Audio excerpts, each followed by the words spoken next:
So if you think about enterprises that become successful and therefore become incumbents in a particular industry, they become successful because they find a set of consumer needs that are out there and they figure out a way of meeting those needs. It might be a product, it might be a service, it might be some sort of offer. And they do it better than competitors. And they do it repeatably, over and over again. That's how you make money. And so you go from being a startup to an SME, a small or medium-sized enterprise, to being a large enterprise. To do that finding and then repeating, organizations succeed typically by creating a recipe and then repeating it over and over and over again. And if we look at how organizations do this, they do this through alignment or consistency. And specifically, they do this through alignment and consistency around hardwiring and softwiring. Let me explain those terms. So by an organization's hardwiring, I mean the things that are typically you can write down, written rules. So this is how we do things around here. This is what your job description is. This is who you report to. This is what we measure. This is how you're incentivized. All those rules, this is our org chart. All those rules we can call hardwiring.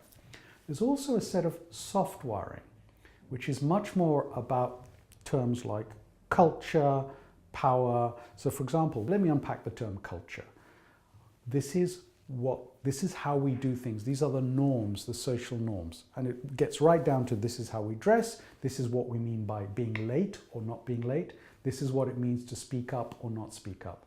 So we have a set of rules which are typically quite hard to write down, but we all know them when we're in an organization about how we behave.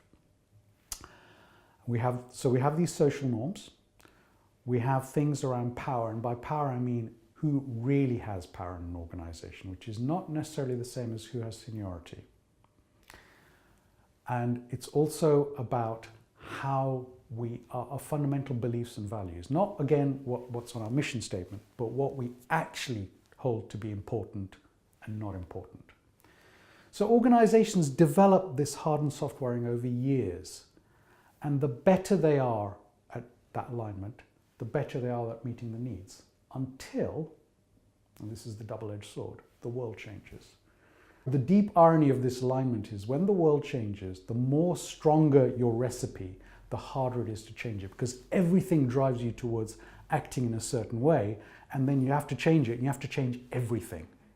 And not only is that what's called the tyranny of success, but this is also about knowledge. So we live in a knowledge economy, organizations compete through knowledge.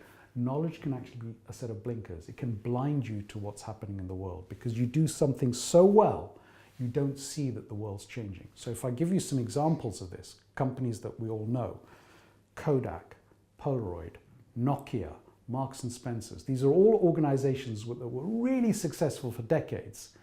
And when the world changed, they could not change with it. So you put all that together and you say, how do organizations have to adapt? It turns out to be really hard because you've got to change both the hard wiring and the soft wiring.